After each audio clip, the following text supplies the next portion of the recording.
really just needed to come on board and say something rather important. At least it's important to me. I keep seeing people, we'll call them Bobby, because that's my catch-all name for basically liberals that talk out their ass and don't know what the fuck they're talking about.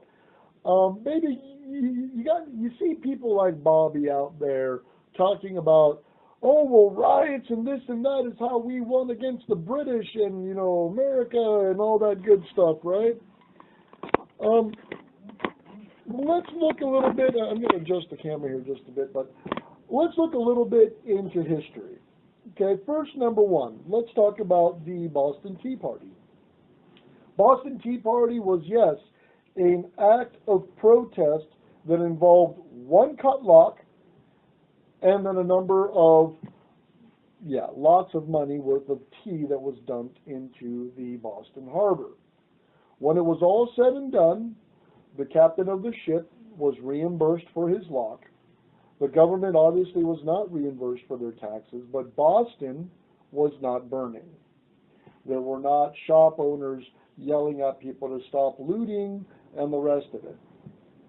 Then we move forward to the next one, the Boston Massacre, where people say rioting, looting, this, that, and the other. Yeah, all that happened afterward.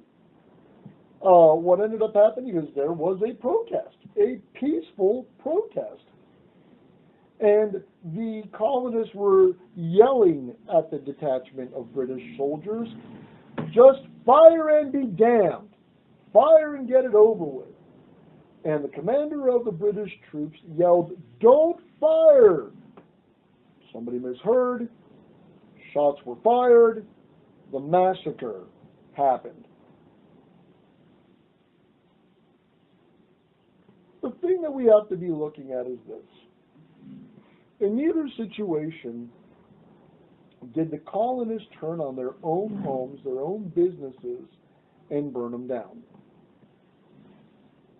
In both instances, it was a focused attack, a focused protest on the British government.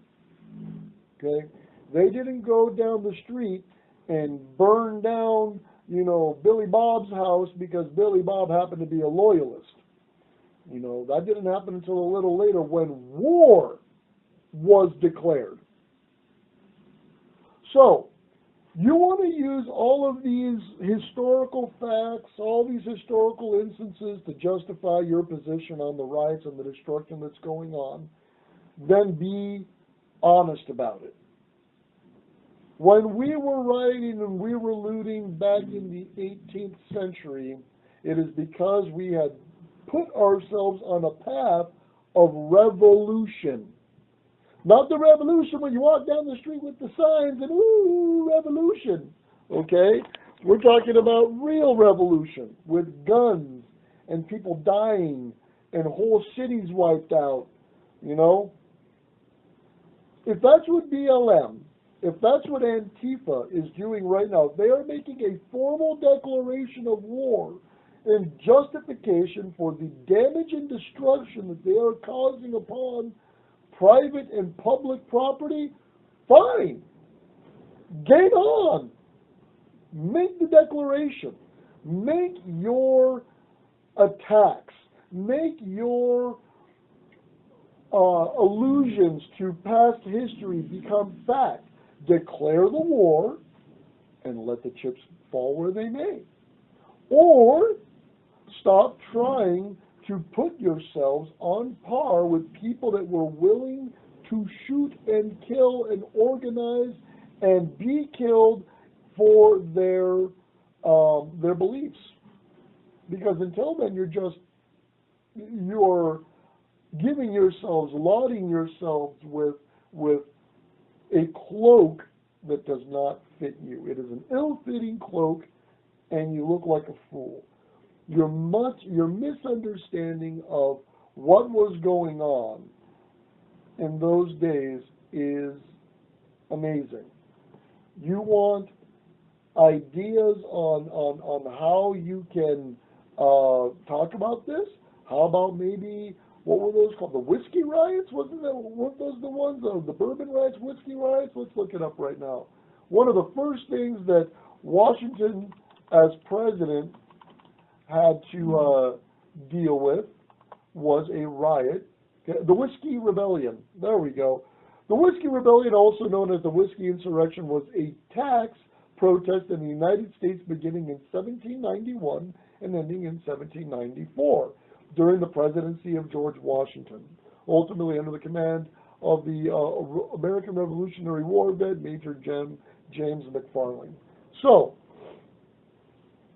they were willing to take out arms and fight the government against this tax.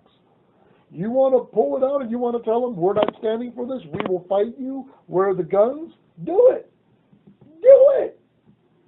You will gain support from a number of people. I guarantee you, people will be like, okay, so we're really doing the boogaloo? You'll have the people that want to boogaloo because of this. You'll get their support. Then you'll have everyone else. You'll have the government that'll come in. You'll have the people that support it. We'll have ourselves a real revolution, a real civil war where we can actually do something. But until then, you have not exhausted all peaceful avenues. You have not in the least exhausted your avenues to vote people out, to do recall votes, to get the feds involved. You think your police force is that fucked up? Get your entire goddamn neighborhood to call the FBI, to call whoever, the Department of Justice. Start inundating them. Make it so that they have no choice but to come down and do an investigation. You have so not exhausted all of your avenues, but I get the frustration. The frustration is there, of course.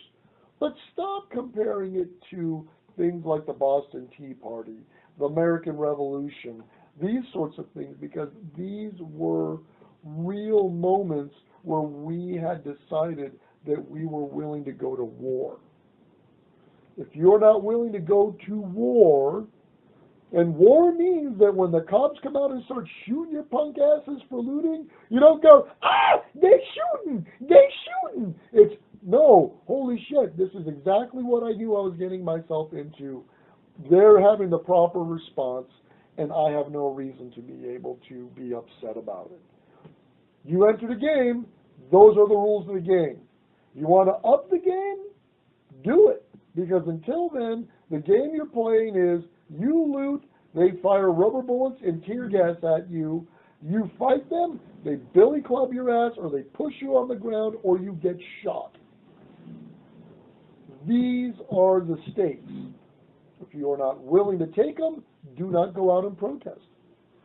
Do not go get yourself involved, because this is what you are taking on. If you believe the government, your local government, the police force, whatever it is so corrupt that they are killing people indiscriminately, when you go out to protest, that is what you are facing.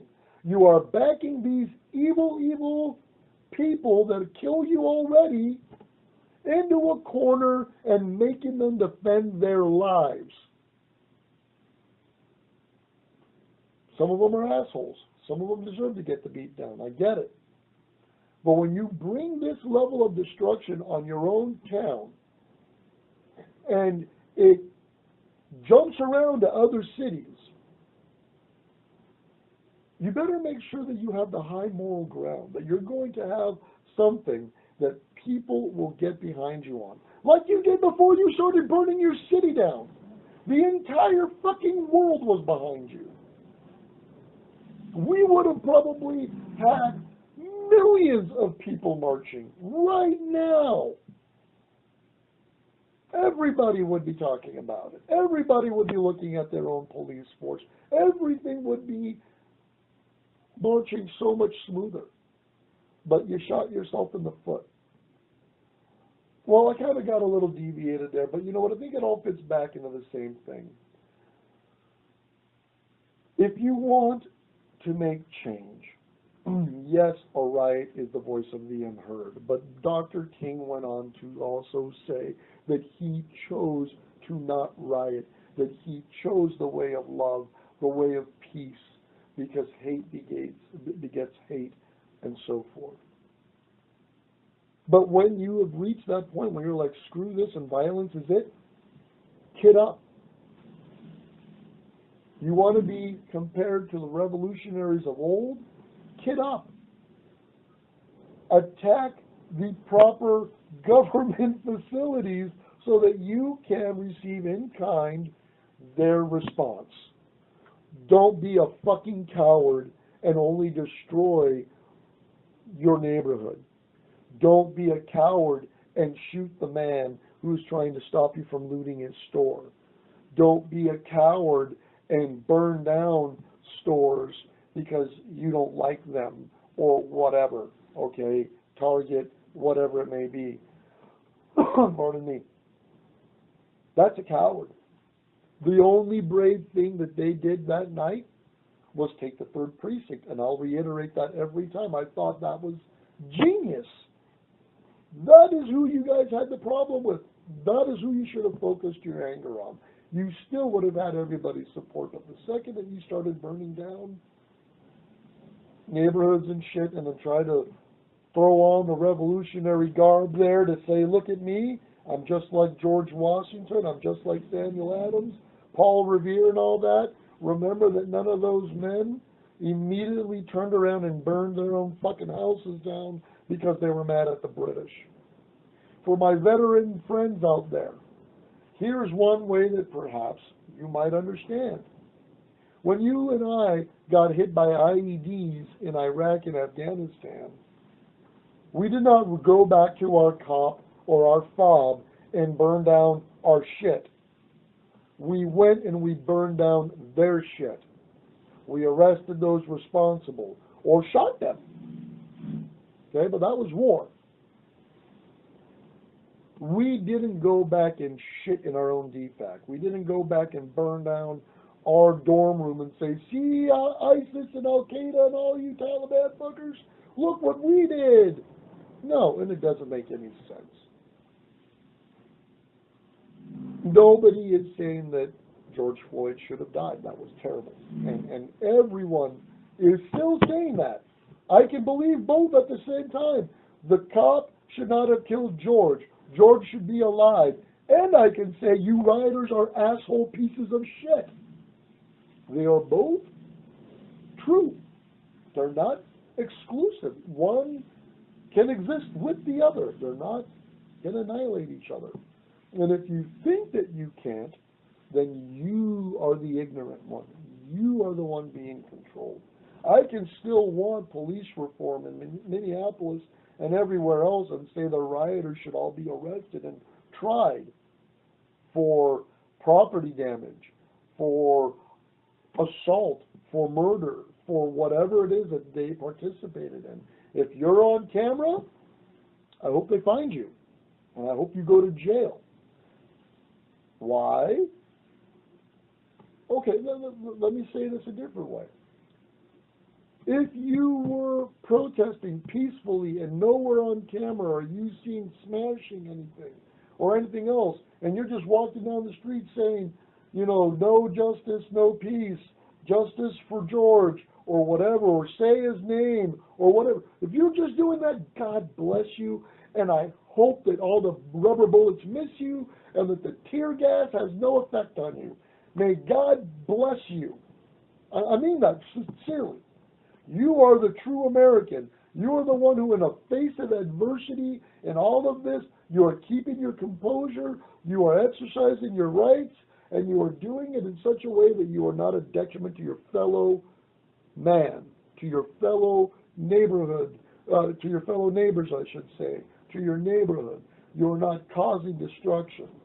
But if you're a rioter, if you're out there smacking people, beating people within an inch of their life for wanting to defend their life savings, as exemplified by their store, then you're a piece of shit. And I hope they find you. And I hope you get everything that justice will bring to you. I can want both.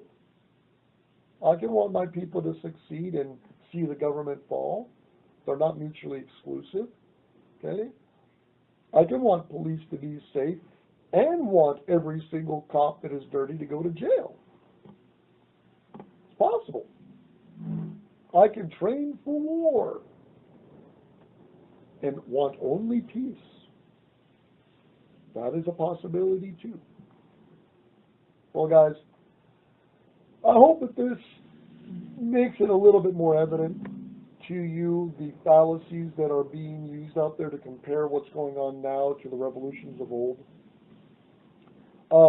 Somebody did forward to me something that said, 101 cities or over 100 cities in the United States protested and rioted after the assassination of Dr. Martin Luther King Jr. and the sixth day of rioting, the Civil Rights Act was signed. And yeah, nobody is saying that protesting.